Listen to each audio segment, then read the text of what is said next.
Hello, I'm Oliver Colling, the host of the My 70s TV Childhood podcast. Happy New Year to you.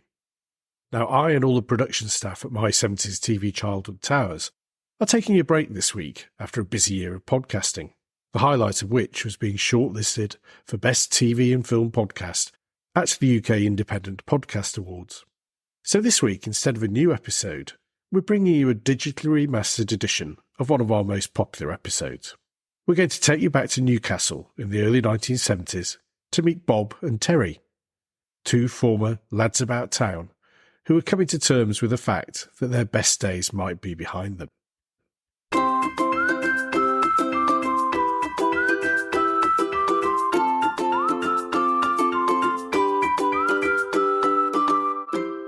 Hello, and a very warm welcome back to My 70s TV Childhood, the podcast which aims to take you back to simpler times and remember what it was like to grow up during the 1970s in Britain and the central role which television played in our and our families' lives back then.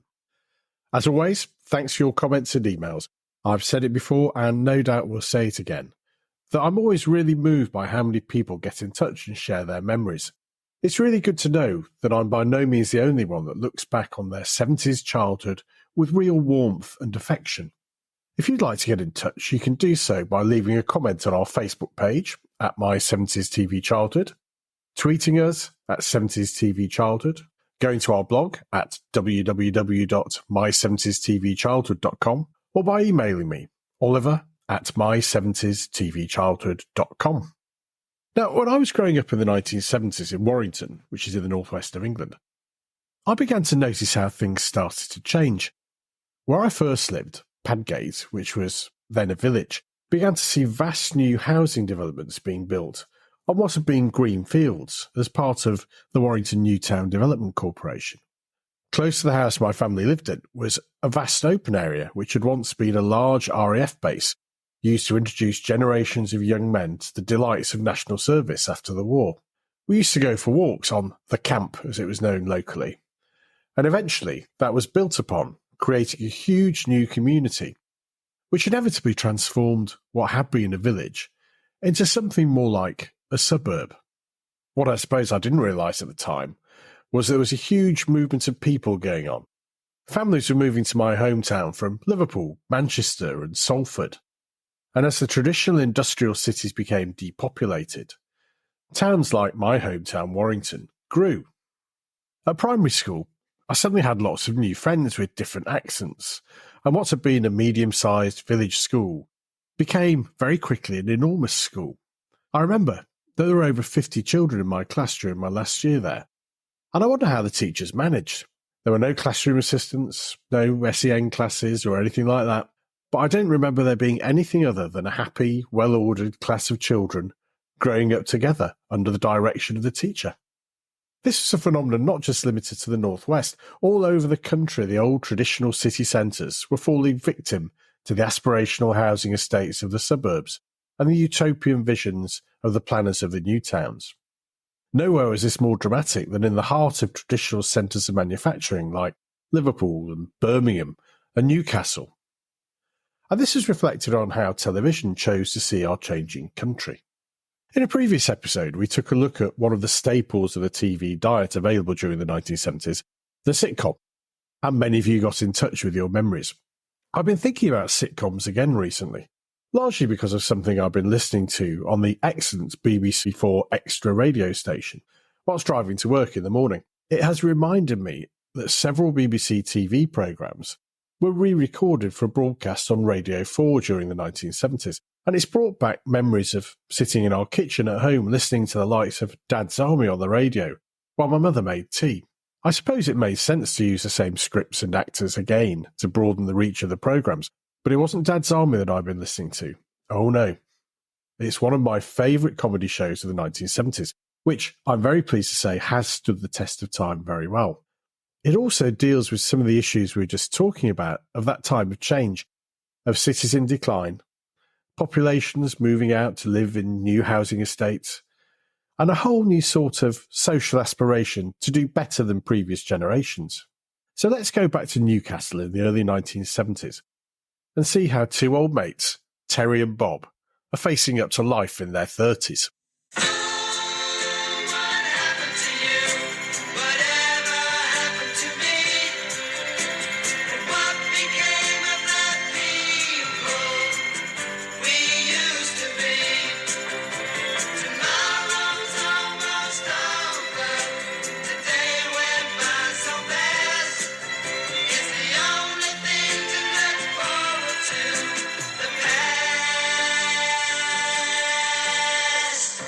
I managed to listen to the radio recordings of the first series of Whatever Happened to the Likely Lads during my morning commute this summer, and I have to say they made me laugh out loud as I was driving and brought back memories of seeing some of the original shows as a child. That first series of 13 episodes was as close to comic perfection as a sitcom has ever been. I think it was down to a number of factors, not least the situation of the sitcom. For some reason, I managed to see many of the episodes when I was a child, and the show made a huge impression on me. Perhaps it was the first time I became aware of what I later found out was called pathos. Two friends realising that their youth was probably the best time in their lives, and realising that their youth had gone, and that the future wouldn't quite be the same. For those of you who don't remember the show, it was a sequel, and one of those rare things, a sequel, which was better and more fondly remembered than the original series it was based on. The original show, The Likely Lads, was broadcast on the BBC between 1964 and 1966, and it focused on two young men in their 20s living in Newcastle, pursuing their common interests of drinking, football and girls, although not necessarily in that order. The lads, Terry Collier, played by James Bolam, and Bob Ferris, played by Rodney Bewes, were best mates having grown up together, and now face up to working in a factory whilst trying to be part of the swinging 60s, which seemed to be quite a tricky thing to do in the 1960s, particularly when you're in a city like Newcastle. And that was the whole premise of the original series, two ordinary boys in a northern city trying to get by and deal with the challenges of growing up into adulthood. Unfortunately, half of the original 20 episodes were wiped by the BBC, as was their policy in the 1960s and into the 70s. But very fortunately, that's not the case with the sequel. In the original show, Bob and Terry were solid working-class boys, but Bob, like many of his contemporaries, hankered for something better and aspired to a more, well, let's call it middle-class existence. The original series ended with Bob deciding to join the army, leaving Terry alone. But there was also a twist. Terry decided to join up to be with Bob, who eventually was turned down because he had flat feet. So, ironically, it was Terry who signed up and left Newcastle, and then set up the premise for the sequel, which began about 7 years later. Whatever Happened to the Likely Lads deals with ageing. What happens when we gradually come to realise that we are not the young lads or lassies about town, and that with age comes responsibility and change. And what does that all mean for old friendships and ways of life? The show opens in 1973 with Bob, now a three-piece suited man on the up, aspiring to join the ranks of the middle classes and preparing for his marriage to Thelma Chambers, played by Bridget Forsyth. After which, they were going to settle down in middle-class bliss on the highly sought-after Elm Lodge housing estate, the acme of desirable 70s living. Over the years, I've watched many of the episodes more than once, and what stands out for me is the quality of the storylines and the writing, as well as excellent performances, especially by the two leads. I differentiate between the first series, which stands alone as a masterpiece of comedy, and the second series, which didn't quite hit the mark in my opinion, largely because the main theme of the initial series was whether Bob and Thelma would actually make it to the altar or not. So I suppose the credit for this comes down to the creators of the show, Dick Clement and Ian Frenais. And they're now one of the most famous scriptwriting teams in the world, and their joint CV covers some of the best-loved TV series and countless Hollywood films from the last 50 or nearly 60 years. They first got together to write the original Likely Lads series in the early 60s, and the success of that show, largely based on Geordie Lafrenais's experiences of growing up in Newcastle, set them up on the way to future hits like Porridge, Going Straight, and, of course, Auf Wiedersehen Pet, often cited as the most popular comedy of the 1980s. They've also enjoyed big screen success writing scripts for films like Still Crazy, killing Bono, and Sean Connery's, dare we say it, slightly unwise attempt to return as James Bond in Never Say Never Again. Each episode of that first series of Whatever Happened to the Likely Lads can be watched and enjoyed in isolation, which I think demonstrates the quality of the show. Yes, the underlying inevitable crawl of Bob towards his wedding day, and the growing realisation that Terry and his relationship will never be quite the same, is a constant presence. But most episodes pursue a self-contained narrative, which often packs an unexpected punch. In the first episode, we meet Bob and Thelma sitting in their new home, having a slideshow of their photo collection. Do you remember slideshows? At one point during my childhood, it seemed like you couldn't do anything without being subjected to people's slides, a bit like torture. We had slideshows from friends showing their holiday photographs, like Bob and Thelma were doing. We had slideshows at primary school, either of pictures from sports day or from guest speakers who had an interest in, woodland creatures or who'd been to some interesting country in a different part of the world as part of their job. All very interesting, but from what I remember, most slideshows followed a similar pattern. The lights would go down, the presenter would start to click through far too many slides, which might be interesting to start with, but were very quickly descending to being extremely boring and go on far too long. And at the end, there was always a moment of surprise and panic once the lights came back on, as people were shocked back into consciousness. I do remember at primary school having a slideshow on road safety or keeping off the railway or something like that from a visiting police officer. And when the lights came up, several of our teachers had actually nodded off and were fast asleep. Anyway, not for the first time, I digress. Back to Bob and Thelma. Their lovey-dovey reminiscences are rudely disturbed when a photo of a roaring drunk Terry appears on the screen, and Thelma seems genuinely upset by the very thought of Terry. Incidentally, even though Bob and Thelma had bought a house together on the fancy new estate, there was never any suggestion of them living there before they were married, because they were worried about what the neighbours might think. Which shows that this aspiration to be middle class came with some interesting ideas of what behaviour would be morally acceptable. Anyway, the next day Bob has to go to London on a business trip, and after a visit to a Soho strip club, a very 1970s plot device I must say, where he narrowly avoids meeting Terry, he ends up on the train and, in a nice plot device, ends up sitting in a train carriage with an unknown stranger who he can't see because the lights have failed. In the darkness, Bob tells his new acquaintance a little story. How far are you going? Newcastle. Oh, for God's sake, sit down. We'll all be black and blue by the time we get there. Are you from up that way? Near there. I've been back for ages. Just come out of the army. Oh, aye. Enjoy it. Got a lot out of it. Aye, I nearly went in once. Could have done a lot worse. Actually, there's a funny story attached to it. See, I had this mate. Well, my best mate, you know. Very close. Anyway, a few years back, I decided it might be a good idea to join the services, get away for a bit. See something of the world, so I signed on. But when I went away, this mate of mine, he couldn't take it. He went to pieces. He couldn't function without me. I suppose it was like losing your right arm. So he signs on just to be with me. And you'll never guess. He gets in, and I get discharged, flat feet. I'm free again, and he's in for 3 years. I can still see the look on his face. I still laugh when I think about it. I mean, it's a sad story in a way, because he hasn't spoken to me like since, but when you're telling a story, when you're telling someone else, you've got to see the funny side. You've got to laugh.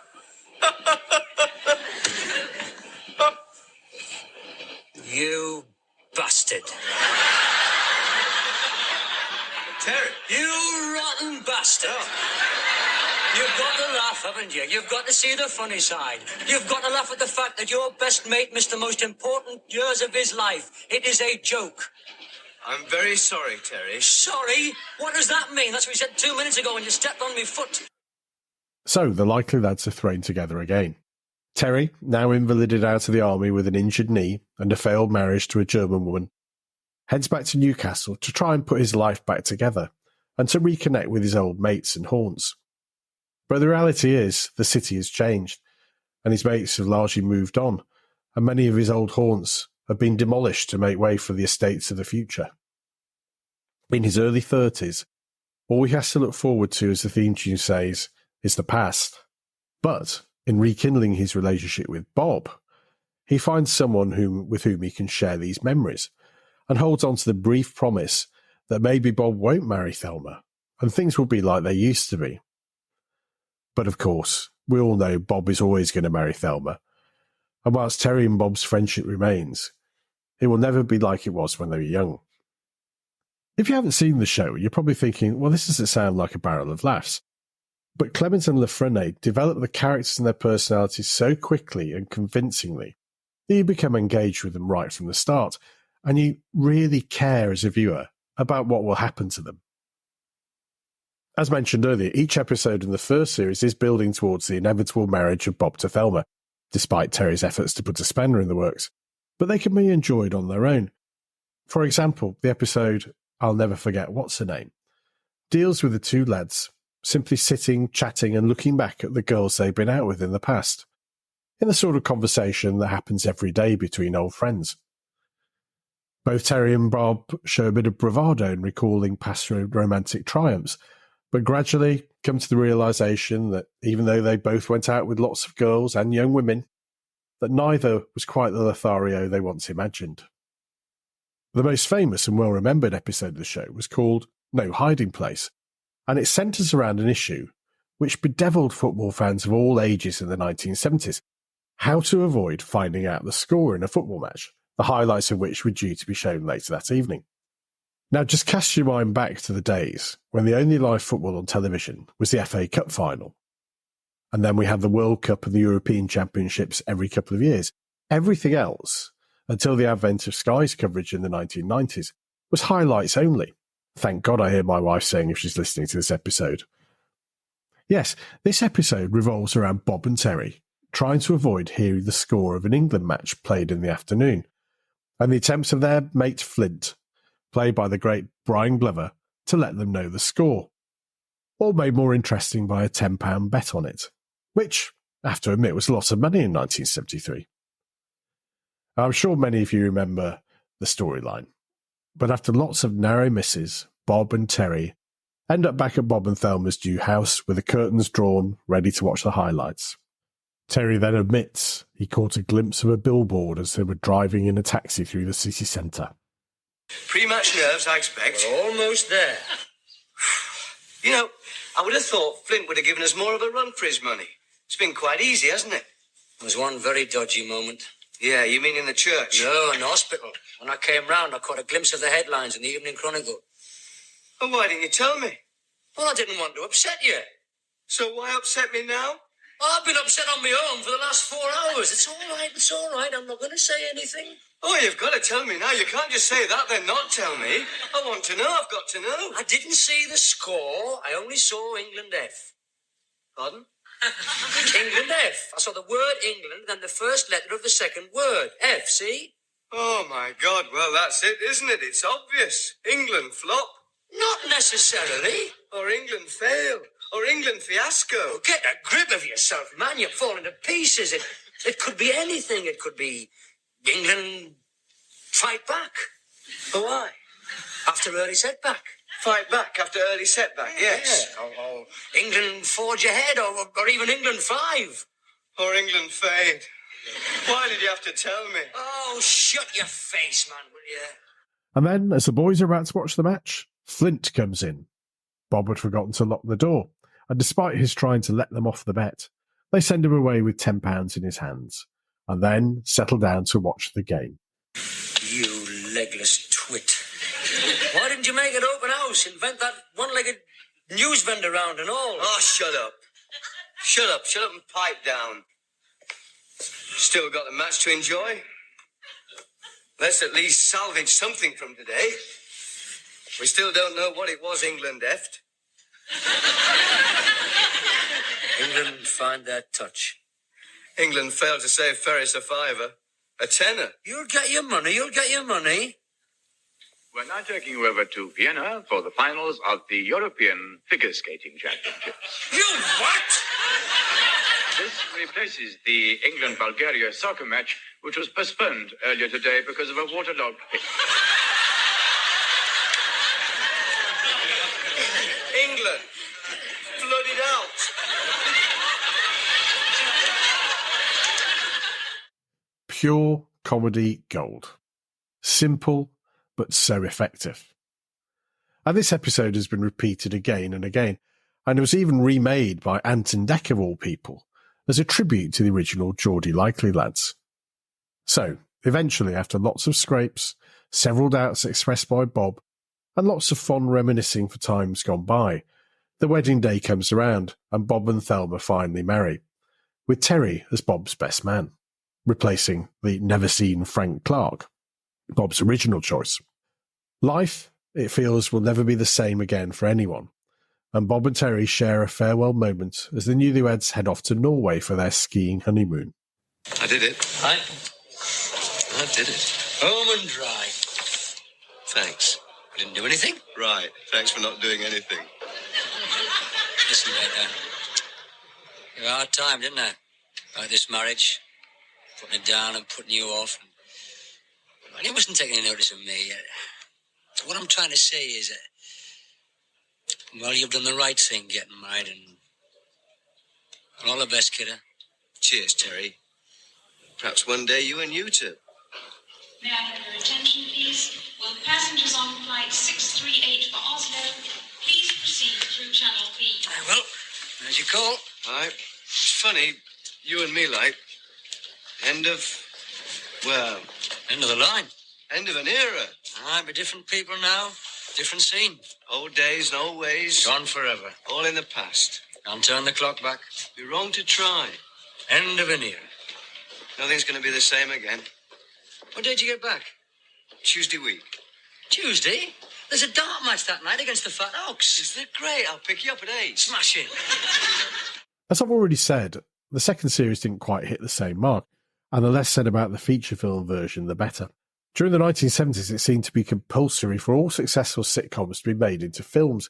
So as well as movie versions of On the Buses, Bless This House, and even, God help us, Love Thy Neighbour, we got a Likely Lads film spin-off. It was also rumoured that Rodney Bewes and James Bolam fell out towards the end of their screen partnership. And if that's true, I think that's a real shame. Their chemistry on screen was so genuine and authentic that you really believed they were lifelong best mates. And that's why we cared about them. James Bolam went on to become a big star of 1970s British TV, landing the starring role of Jack Ford in When the Boat Comes In, or When the Boat Comes In, as it was named by me and my friends. The Depression-era saga of mining, poverty and fishing in South Shields, or somewhere else, I can't remember the name of it, that was a sort of stand-in for South Shields, was a landmark piece of 70s TV and probably deserves an episode of this podcast in its own right, so let me think about that. Further success followed for him in Only When I Laugh, the Beiderbecke tapes, and ultimately in everyone's favourite retired coppers drama, New Tricks. As for Rodney Bewes, The Likely Lads was, I think it's fair to say, the pinnacle of his career, and he's still known by most people as Bob Ferris, and I do hope he was happy with that. For Dick Clement and Ian Le Frenais, whatever happened to the Likely Lads was just the start of a golden period in their careers, and as they were finishing the second series of the show, they were about to launch another sitcom, this time based around life in a prison, HMP Slade, featuring the adventures of an old lag, Norman Stanley Fletcher. Now, who'd ever be interested in something like that? More in a future episode, I suspect, so watch this space. Well, that's all we've got time for now. I hope you've enjoyed getting to know Bob and Terry again. If you'd like to share your thoughts on this or on anything else we've covered in this or our previous 50-odd episodes, you can do so on our blog at www.my70stvchildhood.com. Leave a comment on our Facebook page at My70sTVChildhood. Tweet at 70sTVChildhood, or you can just email me, Oliver, at my70stvchildhood.com. All the best for 2024, and I hope you enjoyed listening. Take care, and join us again next week when we launch the exciting new season of My 70s TV Childhood.